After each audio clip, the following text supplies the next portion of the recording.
Hello, surprise, you didn't expect me this close up, did you? I'm Ben from nocritsg. Quick one before we jump into today's episode, in that we didn't realise the camera had dropped when we pressed record. As you know, we are very new to this and we are getting better, but today we made that mistake. So unfortunately, the camera is at a slightly weird angle. My head repeatedly gets cut off, and towards the end of the episode, the camera does stop altogether.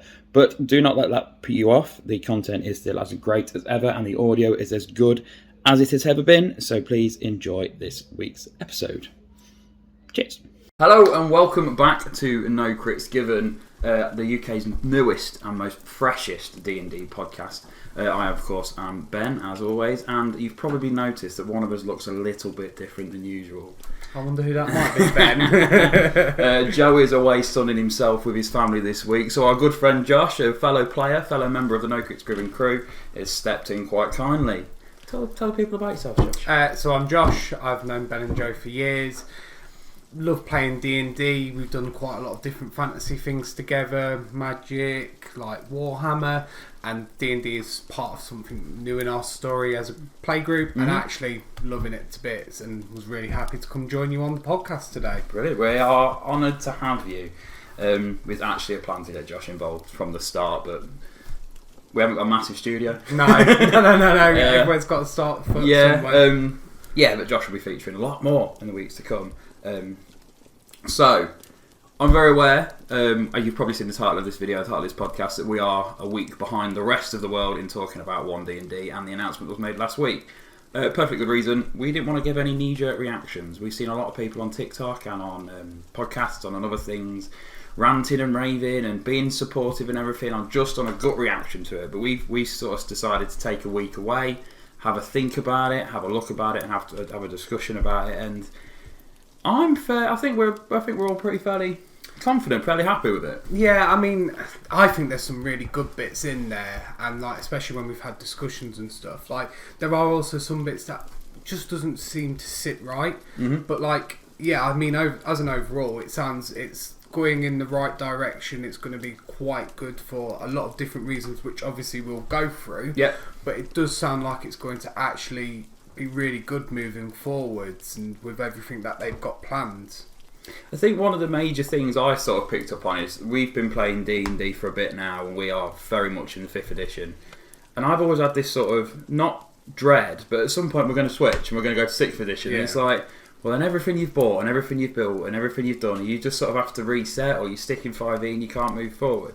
The D&D One aspect of bringing it all together and having this one platform going forward, I think that's fantastic, and I'm really, really excited for that. I mean, that's a really good point, and it's something that they actually approached during the video and during the actual live cast that they did, was actually, this isn't a new edition as such, it's a build on what they've already been doing and everything. And I think that's so important, is that for people who have already bought the books and everything, that actually they're not going to then go, you have to buy everything new. They're talking about this being a building and adding on and making the experience more than what it already is. I've heard it being called 5.5e, because there's usually a middle point between the two. It seems to be what people have asked for, until they realise, oh hang on, we can actually pick fault with it. And I think that's something I'm trying to sort of combat people on and say, well, let's experience it first, let's wait and see. Obviously the playtest stuff's coming out bit by bit, which we will be broaching on a different episode. We're just going to talk about the announcement itself today, and then we'll talk about the details of like the gameplay elements in a future episode. See, I always think like they always try and do what's good, and they will listen to, a lot of companies do this, they'll always listen to what the people want, and then they'll do what the people want, maybe not in full part, but in little part, and then same people that ask for this thing will go, oh well, that's not what we asked for. And I think that consideration that they go, this has to be about me, like this is what I want from it. And I think some people get lost in the fact that there's hundreds and thousands and millions of people that play D&D for over the 50 years it's been going. I mean, we was talking about the campaign that been running for 40 years and stuff like that, and it's this fact that they can't do absolutely everything that you want in a product. I think with the game as well, we've spoke about it a lot on the podcast and in our group, is that D&D is set up and as a game that you can do what you want. Yeah. You don't have to play in in 1D&D. You don't have to play in 5e. You can go back to 3.5. You can go back to 1, 2, whatever. So it's like, I understand that it might not be what people want, and like you made a very good point in that. Well, it's basically you can't please all of the people all of the time, can you? There's a lot of players, but you don't have to play it. No, you can carry on playing in 5e. You can carry on making your own stuff. You can switch and play Pathfinder or the White Wolf system or anything. So it's don't take it so personally. No one's trying to deliberately wind you up by going, "Oh, we're going to we're taking everything you've done and we're going to change it." They're not even said that, but some people are getting so angry about it. See, that's one of the things I love about D&D though, is that if something isn't right and you're playing with a playgroup like we've got and we play with our playgroup, that if a rule isn't right or if something isn't right that you don't want to follow, you don't actually have to follow the rules that they lay out, because they even say go with what's best. Yeah, go with what you want to do. So if there is one rule that you do not like and you don't think is right and your playgroup agrees with you, D&D is great for the fact that you can choose how you play this game. It's almost a make your own game, isn't it? So you can take. I watch a lot of stuff online. And I've seen people play 5e, but they bring this rule out of 3.5, or they play 3.5, but actually we quite like the way this race works in 5e, so we're going to pull that from here into there. And it's just, we've not even got to the points that was made yet, but in general, just the general reception to this announcement has been fair. It's been positive. I'm not saying everybody's hating it. I think a lot of people have been open to the idea and they like the idea of it being a bit different and changing it up a little bit. As a big 5e fan myself, granted that I've not played a lot of the other systems, but I'm a massive 5. I love the 5e system. Using that as a basis and then building on it, like you say, this is pretty much they're using that as a block, and this is going to be what's going forward. Well, there's a reason why they haven't called it 6th edition, and they make reference to this. It's the fact that this isn't a changing, and they feel like they've got to a point where 5 bought all the good stuff from the previous editions, and this isn't like a 6th edition. This is, and that's why I think they've gone with the D&D One, is because it's this continuation of what they've already got to, where they think they've got it to a good point, and now let's move it forward with new races, with new creatures, with all these new different bits, and obviously some bits that we're going to speak about. And it's this continuation that they've got going on with it all. I've since being a player and since being a DM and stuff, I've always been curious as to why the different editions have existed. I'm sure there's somebody in the comments will let me know, and I'm sure there's a perfectly legitimate reason as to why every 10, 15 years or so they vamp it up and they do a new edition. I mean, it's just general things anyway, that you have this kind of innovation in normal things, and as you play it, and if you've played the same kind of edition for 10 years, that is where you will pick all the faults with it and where the holes are and where the improvement comes. And obviously as time's gone on, like, technology's better and everything like that. So there's all these different communications.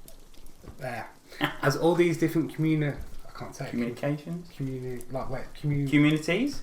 Where accumulates. Yeah, okay, I'm not going to try and say it. Where you get all these accumulation of all these different parts coming together. And obviously one of the points that we're going to speak about is obviously like this D&D Beyond and obviously the acquisition and what they're looking to do with that. So you have this both digital front and also you still keep the great books as well, but bringing this all into kind of one whole area and one whole section together because the times have moved forward and because of this innovation.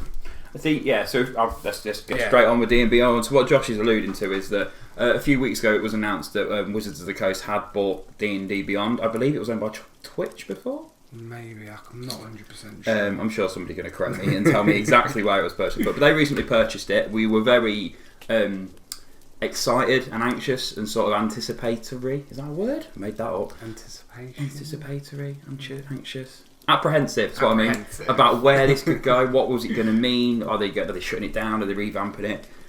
It seems like Wizards have gone, no, we're going to take it and we're going to run with it. We're getting all of the stuff going forward will be available on D&D Beyond, as it has been recently. Everything's going to be compatible with everything on D&D Beyond will be compatible with this new D&D One system. It seems really good. We'll talk about the bundle in a minute.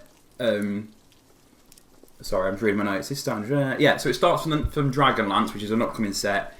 Everything on there will then be available on both, and I think it's fantastic.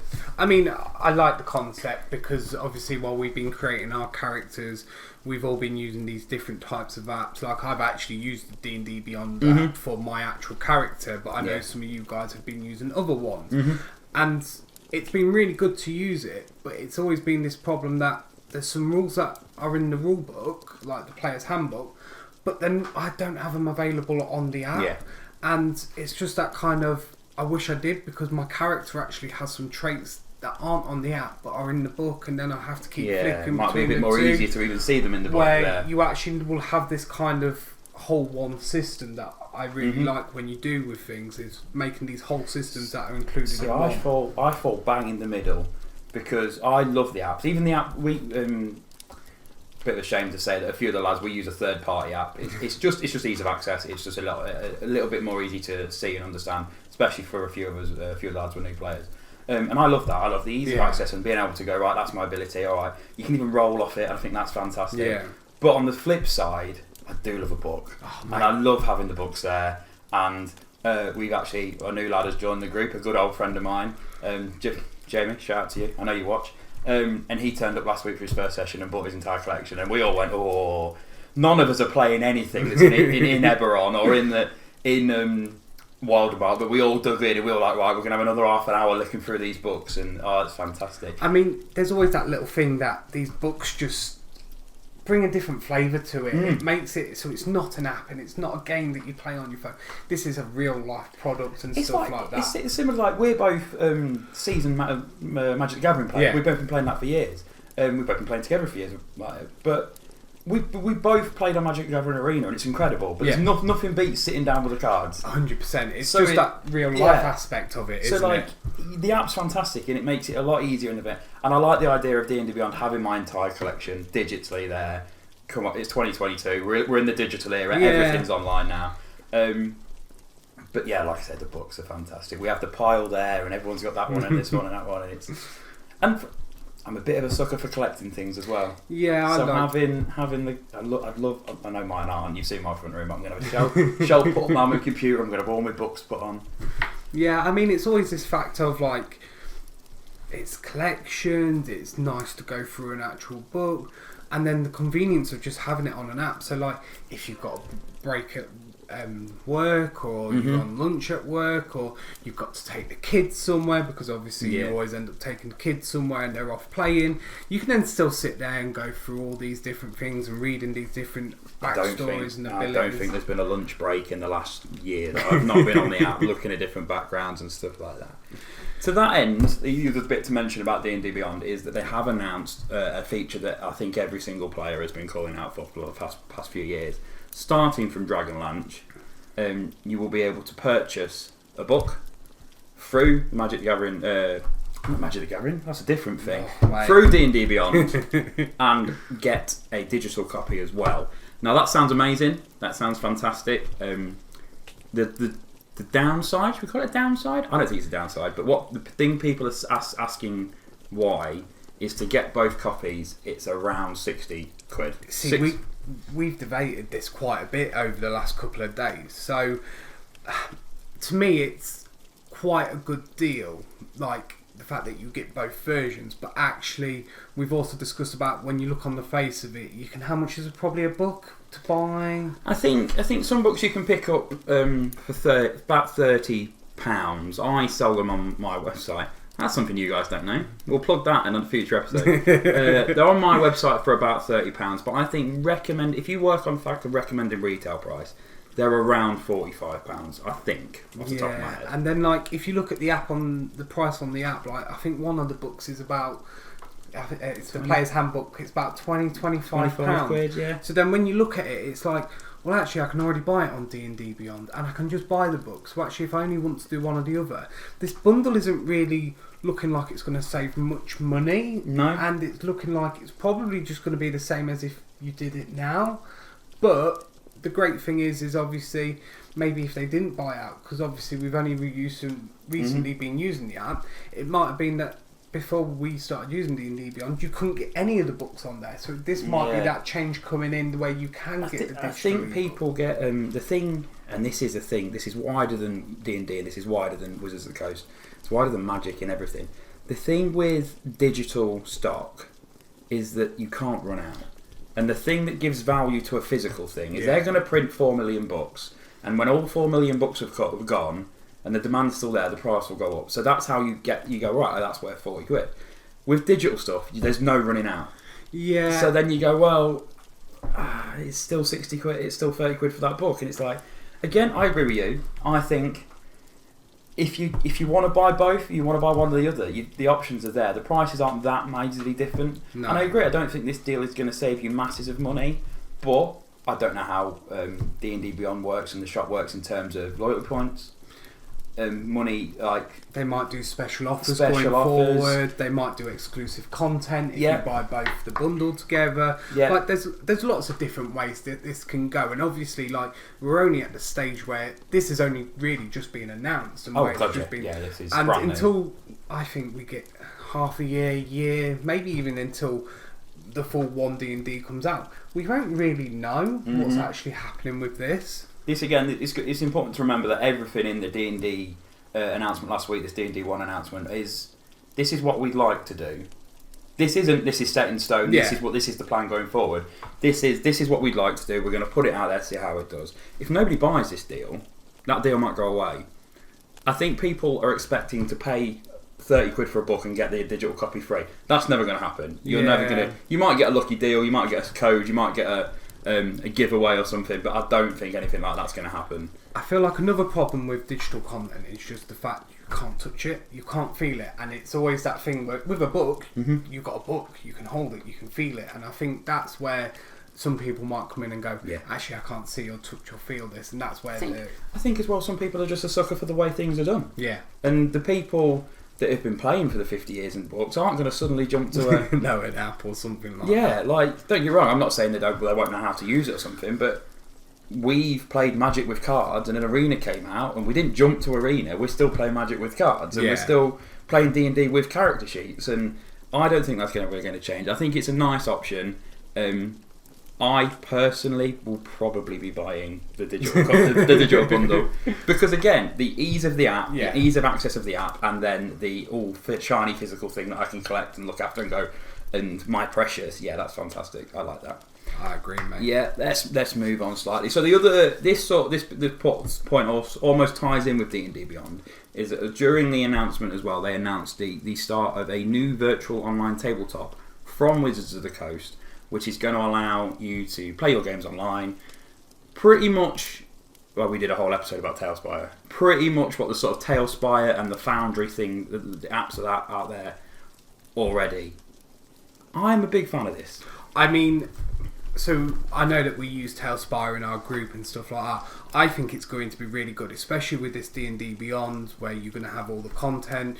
You're probably going to be able, and there's talks of a lot of customization that they want to bring to this, but it's like they said, they want to bring this emphasis on one service, because if you've got an app to keep like your character sheet, you've got an app to play your game, you've got this app, that app, it's all these third parties, they're not really got together. All the full IPs probably, there's sometimes bits missing or it's just not right, and actually it's this emphasis, like you said, it just brings it all together. And on the video it actually shows you where they go, okay, we make this dungeon for you, or there's this castle or this keep that you can go to, and it's in the book, so it's following the story and this is how it looks. But actually, if you want to take that and make it your own and put something here or something there, customization where you get their imagery from where they get the books and everything like that, make it for you, and then you can still do like your own little taste on it and your own little flavour on it. And like, this is the bit that really excites me, is all these little bits that actually are going to bring it under one service, under one banner, so you don't have to keep using all these multiple third parties. And if you get your miniatures for it, because what's the site that you Hero Forge? You use Hero Forge at the moment to get our miniatures that we use. I was going to say, like, I'm on its own. Obviously, not taking into consideration there might be offers if you buy that digital bundle we're on about and stuff like that. Just taking on face value, It looks incredible. Yeah. I think you mentioned it was running off Unreal Engine 5, is it? Yeah, so they're looking to run it off. I don't know if it's Unreal Engine 5, but they're using Unreal Engine, which obviously is That's a really incredible, good. yeah, it's an incredible platform. It's amazing. As you said, though, we use Tailspire quite a lot. It works for us. It works really well. I don't know if this product out of the box is going to be enough to make us instantly jump. No, and the way I see it happening, and it's something you've just alluded to, is at the minute I think it's an amazing service. Episode 2, me and Joe spoke about it for ages. The interconnectivity between Hero Forge and having your custom minis and Tailspire, where you can use them at a very, very budget price, is fantastic. If this new D&D Beyond, or whatever they're calling it, D&D Digital, comes out and it has a very, very robust character customization built in, all of a sudden, I don't need to go, like you just said, I don't need to go to 2 different places. It's all there. I do worry about what that's going to cost. I mean, yes, I get that, but you can see a subscription service coming up. 100%. There's going to be a subscription. There's going to be a pay us £15. Well, to be fair, we use a subscription service for Hero Forge, but there's going to be a £15 a month or however much, and that's going to get you. I can see a £30 a month one where you get customization, you get all the maps, you get access to a library. Maybe you get the digital copy included or snippets from it. It's one of them things where we're not going to know how good or how bad it is until it's out. No. We're not going to know how good or bad it is in comparison to Tailspire or Foundry or even Roll20. I know Roll20 is a 2D platform until it's out. But it does look good. But it's not even the point of until it's out, because when anything new comes out and it's its first time that they're doing it and the first time that they're trying, it's not going to be as good as Tailspire out the box. Unless they really hit this perfectly. It's not going to be as good as Tailspire out the box. But again, it's this journey of how good could this get? How big could this get? How easy and better could this make playing the game? Having it all under one service. Having your digital sort of character sheet on your app and having that connected to it. Exactly. I'd like to see how it's going to work in terms of, because obviously with Tailspire we have it on one screen, but like for example if we all brought our laptops you can all log into it and stuff like that. Again, until more details are revealed, we can't. But that was the major next point that was revealed, and to be honest, there's an element of being behind things like Tailspire and Foundry have already been going for 2 years. So it depends on how much work Wizards have already put in. They could already be behind the curve. I suppose the big selling point they've got more than anything is they've got licensed content. It's their content. I'm a sucker for licensed content. And to be honest, you think about really like what Wizards of the Coast have done with like Magic, the Arena and stuff like that. They were probably not as far as what they are with this. But you look at how when Arena first came out to now, how long are we talking? Probably 2-3 years. 4 years, yeah. Somewhere in that region. And now it's completely different. It's completely different. It's a really great service. And Wizards of the Coast seem to hit these things just right. Like they might not get it right the first time or the second time, but they don't just give up. They continue this. I think they've got a good team there. You can see. And I mean this is a positive thing, obviously, for those of you that don't know, Wizards of the Coast is owned by Hasbro. You can see Hasbro's fingerprints on it. Yeah. You can see almost the corporate, how can we get more money out of D&D? Well, we're going to have an app, we're going to have a digital copy, we're going to have this tabletop. But at the same time, like you said, that bringing it all together and being able to have a complete experience in what you're doing, there'll be people, I think I'll probably be one of them, that will prefer the Tailspire stuff, or whatever you're doing, maybe even not digital at all. That's completely fine. That is kind of the point of tabletop RPGs, isn't it? Again, we just can't afford to spend hundreds on minis and sets and stuff. Although one of us now does have a 3D printer. Jamie's got a 3D printer. I thought he was like me. When did I buy one of them? No, Jay's got a 3D printer and he has offered to print minis and stuff, and he's got big plans for Tiamat that's about this. So I'll show you the pictures in a bit. But yeah, that was the D&D Beyond. Before we move on, you probably saw last week that we have started our Creator Spotlight section, where we feature somebody from the world of D&D content creators, and they get them to come on and share their content and their channel with us. We do have a massive bias towards the UK creators at the minute, but we are UK creators ourselves, and we think there's an amazing community of players and DMs and content creators out there, and we'd like to shine a light on some of them. So we're just going to take a minute and then let you enjoy this week's.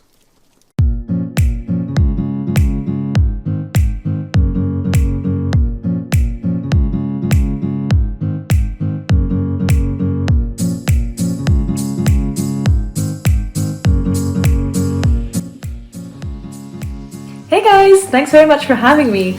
So your first question for me today was, how did I get into Dungeons and Dragons? The simple answer for this is I have big fear of missing out on things. The long answer is I go to a youth theatre group with a very big bunch of nerds who I love very dearly. And this all happened about 4, maybe 5 years ago. So there was a Dungeons and Dragons sort of Game of Thrones one-shot that my friend was running. He's been a DM, played Dungeons and Dragons for many, many years where none of us had any experience. So he suggested to all the Game of Thrones fans, why don't we play this one-off tabletop fantasy game? I didn't get invited to play it. He will attest that he did invite me, but he didn't. And so it's fine, 'cause I feel blasphemous saying this, I've never watched Game of Thrones, but so they all went and played that, had a great time, and then loved it so much that they decided to turn it into a full Dungeons and Dragons campaign, which was great.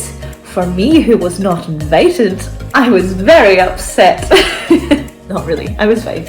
But I went to him and I said, I want to be part of this. I am not missing out on this. This sounds so much fun. And he said, I invited you and you said no. And I said, that's a lie, you did not invite me.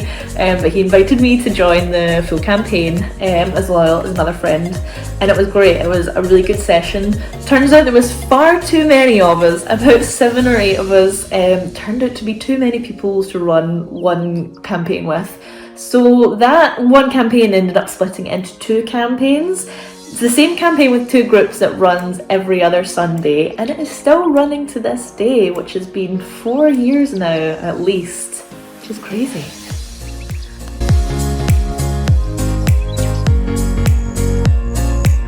So what campaign has been my favourite to be a part of? This is a tough question. As a player, I've been in 3.5 campaigns. The half is a long story.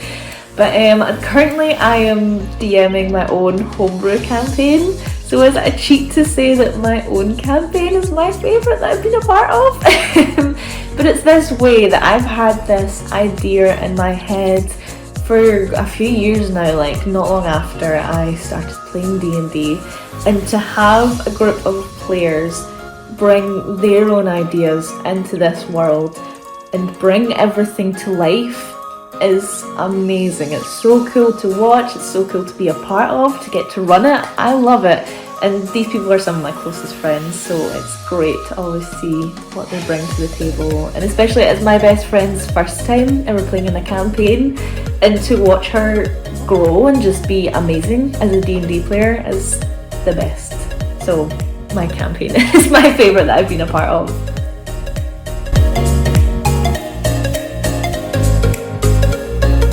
What has been the best, most intense moment of my D&D adventure? Well, that is a good one, because a few years ago is the moment I always think of. A few years ago, just before we stopped for Christmas in my long-running campaign, we were playing a sort of end-of-year session where in the game there was a festival happening, so there was lots of games to play, dances to be had, just lots of role-playing, fun, adventuring shenanigans. So we ended the session with a game of Never Have I Ever with all the players at the table and the NPCs, so lots of stuff was being revealed already. My character is a warlock, and this is something she's kept a secret since the start of the campaign. She didn't really want people to know who her patron was, where her powers were coming from. And there was also this one NPC who she was having a bit of a flirt with. It was a very, are they going to get together? Are they not situation? And at the end of this session I thought, you know what, this is the perfect time for it. So in character, she invites him up to her room, very scandalous, and they go up together, and he sits her down, locks the door and says, I know about your patron. And we just had to sit with that, because we then finished the session and we weren't going to be back for about a month. It was possibly longer than that. I remember thinking, I have to sit with this revelation until the new year, because it was horrible.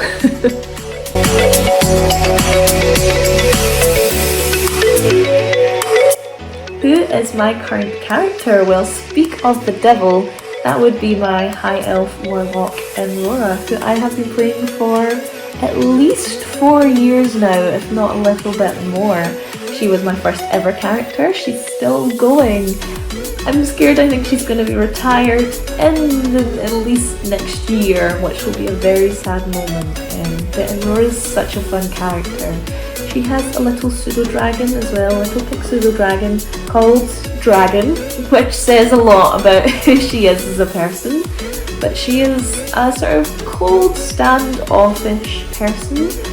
Doesn't like to get attached to people too easily, but when she does, she will fight to the death for them. She will protect the people that she loves. But she's not going to let you know that, you know. It's very hard to tell if Aurora likes you or not.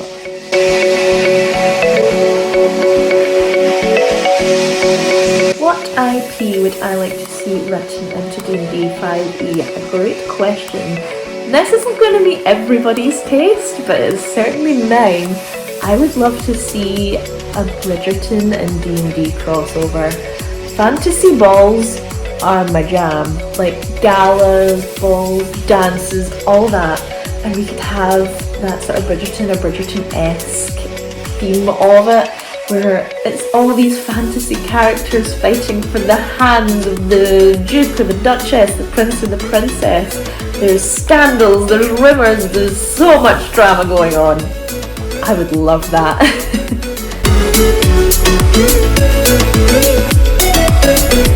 Is there a rule I would like to see changed in D&D 5e?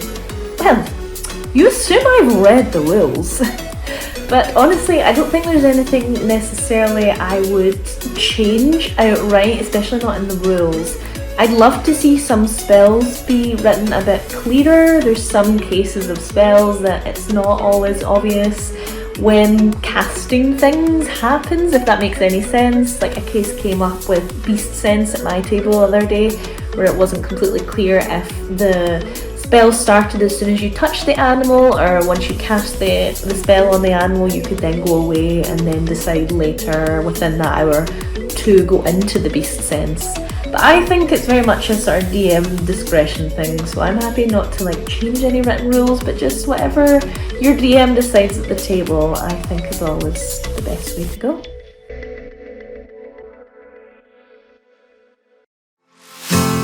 So what kind of D&D content do I create? Well, I am mainly on TikTok.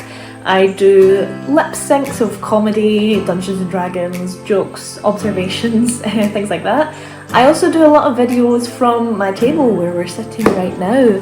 I have a sort of series ongoing where I put hints up on my fridge about what's going to happen in that session and wait till my players discover them and see the chaos that unfolds from that.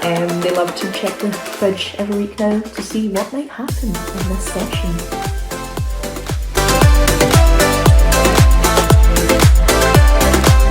Where can your viewers find my content? Well, that would be on TikTok. I am molly.m.r on TikTok, and that's where I post all my content. And from there you can also find my Linktree and my bio, which will take you to all other places where I am online and also gives you ways that you can support me and my content.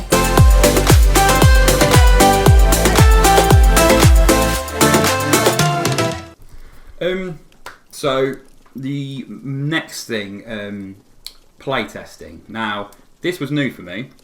This is D&D's my first foray into tabletop games and stuff, and even as an avid, almost competitive Magic the Gathering player, I never went into playtesting. However, on video games, which is something we both play a lot of, nobody ever gets a chance to playtest stuff. No. And all of a sudden, Wizards of the Coast have gone, oh yeah, here's a load of stuff. So we're playtesting it. So the first sort of playtest materials came out with this announcement. There might have been another one come out today. I think I saw a couple of TikToks about something that I hadn't read yet. So I may be wrong. I might be completely making that up.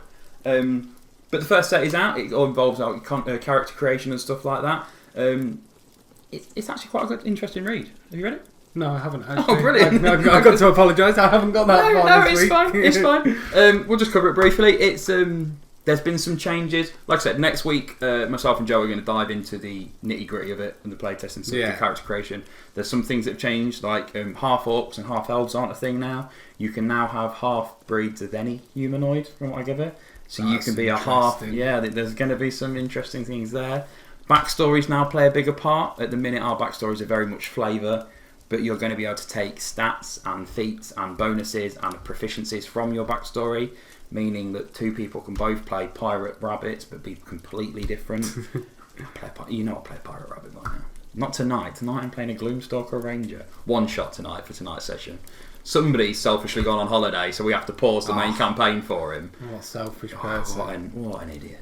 I might go with that ranger that I used before. Yeah, from the other one shot. Yeah, from the other one shot. I enjoy playing as my... It's quite interesting. Side note then, for a minute, we are playing from level 11, and it's quite interesting going, oh, we haven't got to level 11 yet in our main campaign, so like, all these abilities I've got, and all these things I can do. Gloomstalker Ranger and Long Night Monk. Several levels of one and 4 of the other. I'm multi-classing for the first time. Ooh. It's going to be interesting. But yeah, side note over, playtesting is out. Briefly mentioned that because we're going to cover that next week. Yeah, so the last sort of point we want to make before... Not the last point, because remember there's another point after this that we scribbled on the end. The main point of everything of the 1D&D is that they are expanding the rules. And like we said at the beginning, this isn't a new edition. This isn't going to be a complete overhaul. This is very much 5e as a base, and then we're going to build on that. That means that rather than having to restart whole campaigns or shift them to events, we can take what we've done now and carry it on forever. You can take something that you started before and adapt it to 1D&D. Without going into the depth of what changed, because we're going to talk about that in a future episode, I can understand why people are angry. People don't like change. Some people do. It's not bad. There are changes to the players, the way players create characters. There's changes to the way feats work. There's changes to the Dungeon Master Guide and everything. And yeah, which was probably our last main point, was the change to the Dungeon Master Guide. Yeah, and I like the news of this because it, in putting quotation, it's more friendly to new DMs. Mm-hmm. And obviously, if we didn't have somebody who had played D&D before and had actually had experience with D&D, and we used that Dungeon Master Guide, we would have probably struggled. Mm-hmm. And by the sounds of it, they're restructuring how the book is and doing little differences. And it's just like changes like this, which allow new people into the game and get to enjoy what we all enjoy about this game. It's actually really important that actually these changes are beneficial. Mm-hmm. It means that if your play group wants to have a new DM and they've never played Magic before, but they never played D&D before. We all made that mistake, don't we? Like, it should make it easier for people to be new DMs. I think one of the major problems we had, because we had a group, I'll say we were a play group that played lots of other stuff before. We wanted to get into D&D, and we none of us really knew what to do, what to do to DM. And it took us a while to sort of find one. It was only when I had a friend that went, oh yeah, I can DM. I love D&D. And we went, oh, brilliant, fantastic. And the group went from there. And if I'm being honest, I think our DM actually prefers to be a player, but is willing to be a DM so we can get it done and we can get it on. And we've now got situations where I've DM'd, Joe's DM'd. Tonight, one of the other lads, Luke, is going to DM. I'm sure at some point you want to go DMing. And it's something that we've sort of all gone, well, we'll all do it all. Yeah.